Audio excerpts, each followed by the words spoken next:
सत्ता की साझेदारी। सत्ता की साझेदारी परिचय। इस अध्याय के साथ हम लोकतंत्र की उस यात्रा को आगे बढ़ाएंगे जो पिछले साल शुरू हुई थी।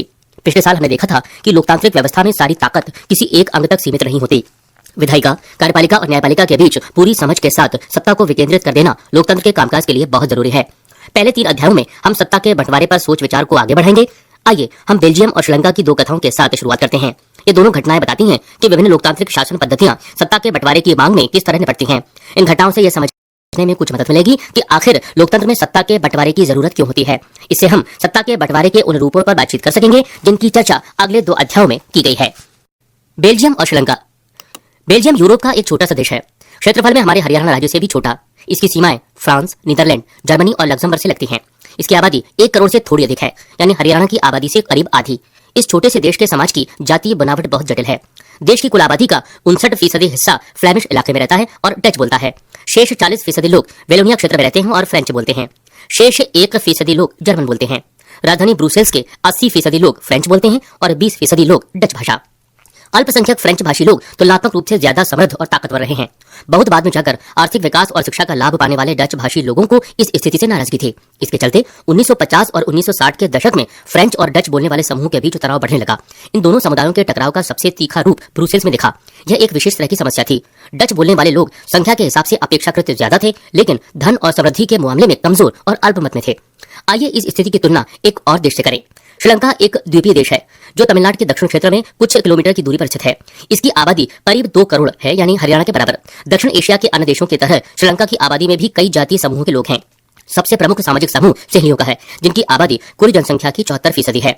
फिर तमिलों का नंबर आता है, जिनकी आबादी कुल जनसंख्या में 18% है। तमिलों में भी 2 समूह हैं, श्रीलंकाई मूल के तमिल 13% और हिंदुस्तानी तमिल, जो औपनिवेशिक शासनकाल में बागानों में काम करने के लिए भारत से लाए गए लोगों की संतान है। मौजूदा श्रीलंका के नक्शे पर गौर करें तो पाएंगे कि तमिल मुख्य रूप से उत्तर और पूर्वी प्रांतों में आबाद है। अधिकतर सेहली भाषी लोग बौद्ध हैं, जबकि तमिल भाषी लोगों में कुछ हिंदू हैं और कुछ मुसलमान। श्रीलंका की आबादी में ईसाई लोगों का हिस्सा 7% है और वे सेहली और तमिल दोनों भाषाएं बोलते हैं। श्रीलंका में बहुसंख्यकवाद। सन 1948 में श्रीलंका स्वतंत्र राष्ट्र बना।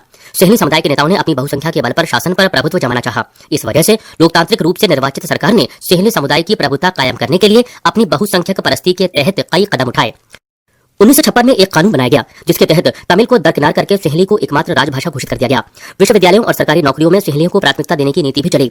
नए संविधान में प्रावधान भी किया गया कि सरकार बौद्ध मत को संरक्षण और बढ़ावा देगी।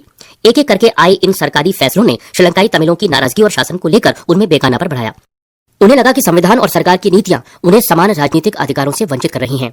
नौकरी और फायदे के अन्य कामों में उनके साथ भेदभाव हो रहा है और उनके हितों की अनदेखी की जा रही है। परिणाम यह हुआ कि तमिल और सेहली समुदायों के संबंध बिगड़ते चले गए। श्रीलंकाई तमिलों ने अपनी राजनीतिक पार्टियां बनाई और तमिल को राजभाषा बनाने, क्षेत्रीय स्वायत्तता हासिल करने तथा शिक्षा और रोजगार में समान अवसरों की मांग को लेकर संघर्ष किया। लेकिन तमिलों की आबादी वाले इलाके की स्वायत्तता की उनकी मांगों को लगातार नकारा गया। 1980 के दशक तक उत्तर पूर्वी श्रीलंका में स्वतंत्र तमिल ईलम सरकार बनाने की मांग को लेकर अनेक राजनीतिक संगठन बने। श्रीलंका में 2 समुदायों के बीच पारस्परिक अविश्वास ने बड़े टकराव का रूप ले लिया। यह टकराव गृह युद्ध में परिणत हुआ। परिणाम स्वरूप दोनों पक्ष के हजारों लोग मारे जा चुके हैं। अनेक परिवार अपने मुल्क से भागकर शरणार्थी बन गए हैं। इससे भी कई गुना ज्यादा लोगों की रोजी रोटी चौपट हो गई है। आपने पढ़ा है कि हमारे क्षेत्र के देशों में आर्थिक विकास, शिक्षा और स्वास्थ्य के मामले में श्रीलंका का रिकॉर्ड सबसे अच्छा है, पर वहां के गृह युद्ध से मुल्क के सामाजिक, सांस्कृतिक और आर्थिक जीवन में काफी परेशानियां पैदा हुई हैं। बेल्जियम की समझदारी। बेल्जियम के नेताओं ने श्रीलंका से अलग रास्ता अपनाने का फैसला किया। उन्होंने क्षेत्रीय अंतरों और सांस्कृतिक विविधताओं को स्वीकार किया। 1970 और 1993 के बीच उन्होंने अपने संविधान में 4 संशोधन सिर्फ इस बात के लिए किए कि देश में रहने वाले किसी भी आदमी को बेगानेपन का एहसास ना हो और सभी मिलजुल कर रह सकें। उन्होंने इसके लिए जो व्यवस्था की वह बहुत ही कल्पनाशील है तथा कोई और देश ऐसा नहीं कर पाया। बेल्जियम के मॉडल की कुछ मुख्य बातें इस तरह हैं। संविधान में इस बात का स्पष्ट प्रावधान है कि केंद्रीय सरकार में डच और फ्रेंच भाषी मंत्रियों की संख्या समान रहेगी। कुछ विशेष कानून तभी बन सकते हैं जब दोनों भाषाई समूह के सांसदों का बहुमत उसके पक्ष में हो। इस प्रकार किसी एक समुदाय के लोग एक तरफा फैसला नहीं कर सकते। केंद्र सरकार की अनेक शक्तियां देश के 2 इलाकों की क्षेत्रीय सरकारों को सुपुर्द कर दी गई हैं, यानी राज्य सरकारें केंद्रीय सरकार के अधीन नहीं हैं। ब्रुसेल्स में अलग सरकार है और इसमें दोनों समुदायों का समान प्रतिनिधित्व है। फ्रेंच भाषी लोगों ने ब्रुसेल्स में समान प्रतिनिधित्व के इस प्रस्ताव को स्वीकार किया क्योंकि डच भाषी लोगों ने केंद्रीय सरकार में बराबरी का प्रतिनिधित्व स्वीकार किया था। केंद्रीय और राज्य सरकारों के अलावा यहाँ एक तीसरे स्तर की सरकार भी काम करती है, यानी सामुदायिक सरकार। इस सरकार का चुनाव एक ही भाषा बोलने वाले लोग करते हैं। डच, फ्रेंच और जर्मन बोलने वाले समुदायों के लोग चाहे वे जहां भी रहते हों इस सामुदायिक सरकार को चुनते हैं। इस सरकार को संस्कृति, शिक्षा और भाषा जैसे मसलों पर फैसले लेने का अधिकार है। आपको बेल्जियम का मॉडल कुछ जटिल लग सकता है। निश्चित रूप से यह जटिल है, खुद बेल्जियम में रहने वालों के लिए भी, पर यह व्यवस्था बेहद सफल रही है। इससे मुल्क में गृह युद्ध की आशंकाओं पर विराम लग गया है, वरना गृह युद्ध की स्थिति में बेल्जियम भाषा के आधार पर दो टुकड़ों में बढ़ गया होता। जब अनेक यूरोपीय देशों ने साथ मिलकर यूरोपीय संघ बनाने का फैसला किया तो ब्रुसेल्स को उसका मुख्यालय चुना गया। बेल्जियम और श्रीलंका की इन कथाओं से हमें क्या शिक्षा मिलती है? दोनों ही देश लोकतांत्रिक हैं, फिर भी सत्ता में साझेदारी के सवाल को उन्होंने अलग अलग ढंग से निपटाने की कोशिश की। बेल्जियम के नेताओं को लगा कि विभिन्न समुदाय और क्षेत्रों की भावनाओं का आदर करने पर ही देश की एकता संभव है। इस एहसास के चलते दोनों पक्ष सत्ता में साझेदारी करने पर सहमत हुए। श्रीलंका में ठीक उल्टा रास्ता अपनाया गया। इससे पता चलता है कि अगर बहुसंख्यक समुदाय दूसरों पर प्रभुत्व कायम करने और सत्ता में उनको हिस्सेदार न बनाने का फैसला करता है तो इससे देश की एकता ही संकट में पड़ सकती है। सत्ता की साझेदारी क्यों जरूरी है? इस प्रकार सत्ता के बंटवारे के पक्ष में दो तरह के तर्क दिए जा सकते हैं। पहला, सत्ता का बंटवारा ठीक है क्योंकि इससे विभिन्न सामाजिक समूहों के बीच टकराव का अंदेशा कम हो जाता है। क्योंकि सामाजिक टकराव आगे बढ़कर अक्सर हिंसा और राजनीतिक अस्थिरता का रूप ले लेता है, इसलिए सत्ता में हिस्सा दे देना राजनीतिक व्यवस्था के स्थायित्व के लिए अच्छा है। बहुसंख्यक समुदाय की इच्छा को बाकी सभी पर थोपना तात्कालिक तौर पर लाभकारी लग सकता है, पर आगे चलकर ये देश की अखंडता के लिए घातक हो सकता है। बहुसंख्यकों का आतंक सिर्फ अल्पसंख्यकों के लिए ही परेशानी पैदा नहीं करता, अक्सर यह बहुसंख्यकों के लिए भी बर्बादी का कारण बन जाता है। सत्ता का बंटवारा लोकतांत्रिक व्यवस्थाओं के लिए ठीक है। इसके पक्ष में एक और बात कही जा सकती है और वह बात कहीं ज्यादा गहरी है। सत्ता की साझेदारी दरअसल लोकतंत्र की आत्मा है। लोकतंत्र का मतलब ही होता है कि जो लोग इस शासन व्यवस्था के अंतर्गत हैं, उनके बीच सत्ता को बांटा जाए और ये लोग इसी ढर्रे से रहें। इसलिए वैध सरकार वही है जिसमें अपनी भागीदारी के माध्यम से सभी समूह शासन व्यवस्था से जुड़े हैं। इन दो तर्कों में से एक को हम युक्तिपरक और दूसरे को नैतिक तर्क कह सकते हैं। युक्तिपरक या समझदारी का तर्क लाभकर परिणामों पर जोर देता है, जबकि नैतिक तर्क सत्ता के बंटवारे के अंतर्भूत महत्व को बताता है। क्या समझा, क्या जाना? एनिते बेल्जियम के उत्तरी इलाके के एक डच माध्यम के स्कूल में पढ़ती है। फ्रेंच बोलने वाले उसके अनेक स्कूली साथी चाहते हैं कि पढ़ाई फ्रेंच में ही हो। सेल्वी श्रीलंका की राजधानी कोलंबो के एक स्कूल में पढ़ती है। वह और उसके स्कूल के बहुत से दोस्त तमिल भाषी हैं और इनके माता पिता पढ़ाई का माध्यम तमिल ही रखना चाहते हैं। कौन सी सरकार एनिते और सेल्वी के माता पिता की इच्छा पूरी कर सकती है? किसे सफलता मिलने की संभावना अधिक है और क्यों? खलील की उलझन। जैसा कि होता आया है, इस बार भी विक्रम रात की खामोशी में अपनी मोटरसाइकिल चलाए जा रहा था और बेताल उसकी पीठ पर बैठा था। हमेशा की तरह इस बार भी यह सोचकर कि कहीं विक्रम को नींद ना जाए, बेताल ने कहानी सुनाना शुरू किया। कहानी कुछ इस प्रकार थी। बेरूत शहर में खलील नाम का एक आदमी रहा करता था। उसके माँ बाप अलग अलग समुदाय के थे। उसके पिता ऑर्थोडॉक्स ईसाई थे और माँ सुन्नी मुसलमान। आधुनिक शहर के लिए यह कोई अनूठी बात न थी। लेबनान में अलग अलग समुदाय के लोग रहते थे और राजधानी बेरूत में भी बस जाते थे। वे साथ रहते थे, मेल जोल होता था और गृह युद्ध में वे एक दूसरे से लड़ते भी थे। खलील का एक चाचा ऐसी लड़ाई में मारा गया था। गृह युद्ध की समाप्ति के बाद लेबनान के सारे नेता साथ मिलकर बैठे और विभिन्न समुदायों के बीच सत्ता के बंटवारे के कुछ बुनियादी नियमों पर सहमत हुए।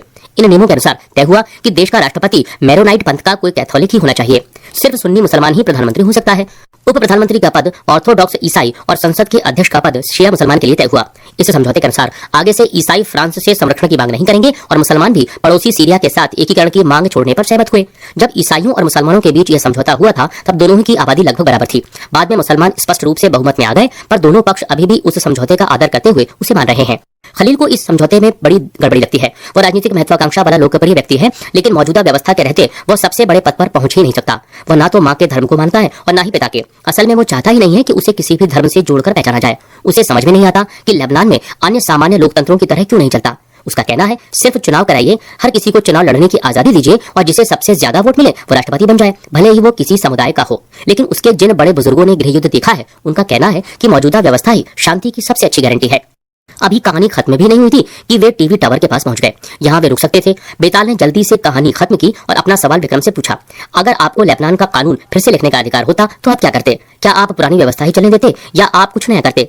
बेताल विक्रम और अपने बीच हुए समझौते को दोहराना नहीं भूला। अगर आपके दिमाग में स्पष्ट जवाब है और आप फिर भी नहीं बताते तो आपकी मोटरसाइकिल जाम हो जाएगी और आप आगे बढ़ नहीं पाएंगे। क्या आप बेचारे विक्रम को बेताल के सवाल का जवाब देने में मदद कर सकते हैं? सत्ता की साझेदारी के रूप। राजनीतिक सत्ता का बंटवारा नहीं किया जा सकता। इसी धारणा के विरुद्ध सत्ता की साझेदारी का विचार सामने आया था। लंबे समय से यही मान्यता चली आ रही थी कि सरकार की सारी शक्तियां एक व्यक्ति या किसी खास स्थान पर रहने वाले व्यक्ति समूह के हाथ में रहनी चाहिए। अगर फैसले लेने की शक्ति बिखर गई तो तुरंत फैसले लेना और उन्हें लागू करना संभव नहीं होगा। लेकिन लोकतंत्र का एक बुनियादी सिद्धांत है कि जनता ही सारी राजनीतिक शक्ति का स्रोत है। इसमें लोग स्वशासन की संस्थाओं के माध्यम से अपना शासन चलाते हैं। एक अच्छे लोकतांत्रिक शासन में समाज के विभिन्न समूहों और उनके विचारों को उचित सम्मान दिया जाता है और सार्वजनिक नीतियां तय करने में सबकी बातें शामिल होती हैं। इसलिए उसी लोकतांत्रिक शासन को अच्छा माना जाता है जिसमें ज्यादा से ज्यादा नागरिकों को राजनीतिक सत्ता में हिस्सेदार बनाया जाए। आधुनिक लोकतांत्रिक व्यवस्थाओं में सत्ता की साझेदारी के अनेक रूप हो सकते हैं। आइए हम कुछ प्रचलित उदाहरणों पर गौर करें। शासन के विभिन्न अंग जैसे विधायिका, कार्यपालिका और न्यायपालिका के बीच सत्ता का बंटवारा रहता है। इसे हम सत्ता का क्षेत्रीय वितरण कहेंगे, क्योंकि इसमें सरकार के विभिन्न अंग एक ही स्तर पर रहकर अपनी अपनी शक्ति का उपयोग करते हैं। ऐसे बंटवारे से यह सुनिश्चित हो जाता है कि कोई भी एक अंग सत्ता का असीमित उपयोग नहीं कर सकता। हर अंग दूसरे पर अंकुश रखता है। इससे विभिन्न संस्थाओं के बीच सत्ता का संतुलन बनता है। लोकतांत्रिक संस्थाओं के बारे में नवीं कक्षा में पढ़ते हुए हमने देखा था कि हमारे देश में कार्यपालिका सत्ता का उपयोग करती जरूर है, पर यह संसद के अधीन कार्य करती है। न्यायपालिका की नियुक्ति कार्यपालिका करती है, पर न्यायपालिका ही कार्यपालिका पर और विधायिका द्वारा अपनाए गए कानूनों पर अंकुश रखती है। इस व्यवस्था को नियंत्रण और संतुलन की व्यवस्था भी कहते हैं। सरकार के बीच भी विभिन्न स्तरों पर सत्ता का बंटवारा हो सकता है, जैसे पूरे देश के लिए एक सामान्य सरकार हो और फिर प्रांत या क्षेत्रीय स्तर पर अलग अलग सरकार रहे। पूरे देश के लिए बनने वाली ऐसी सामान्य सरकार को अक्सर संघ या केंद्र सरकार कहते हैं। प्रांतीय या क्षेत्रीय स्तर की सरकारों को हर जगह अलग अलग नामों से पुकारा जाता है। भारत में हम इन्हें राज्य सरकार कहते हैं। हर देश में बंटवारा ऐसा ही नहीं है। कई देशों में प्रांतीय या क्षेत्रीय सरकारें नहीं है, लेकिन हमारी तरह जिन देश ऐसी व्यवस्था है वहां के संविधान में इस बात का स्पष्ट उल्लेख है कि केंद्र और राज्य सरकारों के बीच सत्ता का बंटवारा किस तरह होगा। बेल्जियम में तो यह काम हुआ है, पर श्रीलंका में नहीं हुआ है। राज्य सरकारों से नीचे के स्तर की सरकारों के लिए भी ऐसी व्यवस्था हो सकती है। नगरपालिका और पंचायतें ऐसी इकाइयां हैं। उच्चतर और निम्नतर स्तर की सरकारों के बीच सत्ता के ऐसे बंटवारे को ऊर्ध्वाधर वितरण कहा जाता है।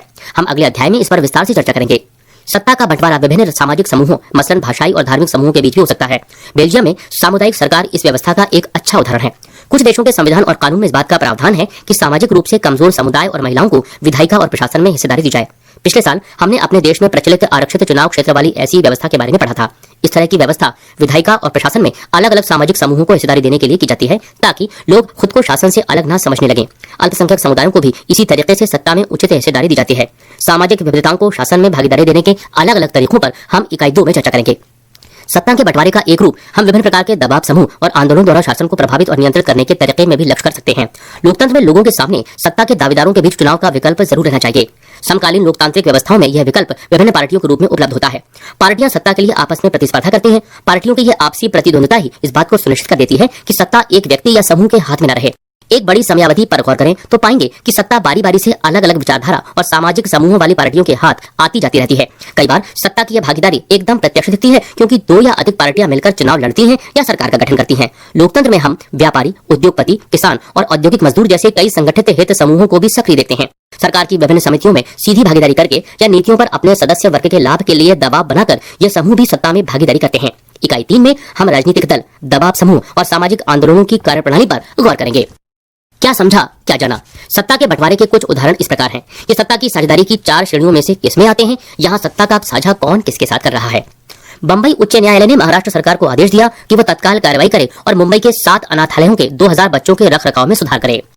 कनाडा के ओंटेरियो प्रांत की सरकार ने वहां के मूलवासी समुदाय के साथ जमीन के दावों का निपटारा करने पर सहमति दे दी। स्थानीय मामलों के लिए जवाबदेह मंत्री ने घोषणा की कि सरकार मूलवासी समुदाय के साथ पारस्परिक सम्मान और सहयोग की भावना से काम करेगी। रूस की 2 प्रभावशाली राजनीतिक पार्टियां the union on right forces और लिबरल याब्लोको मूवमेंट ने एक मजबूत लक्षणपंथी गठबंधन बनाने के लिए अपने संगठनों के विलय का फैसला किया। इनका प्रस्ताव है कि अगले संसदीय चुनाव में हम उम्मीदवारों की साझा सूची बनाएंगे। नाइजीरिया के विभिन्न प्रांतों के वित्त मंत्रियों ने एकजुट होकर मांग की है कि संघीय सरकार अपनी आमदनी के स्रोतों को घोषित करे। वे यह भी जानना चाहते हैं कि विभिन्न प्रांतों के बीच राजस्व का बंटवारा किस आधार पर होता है।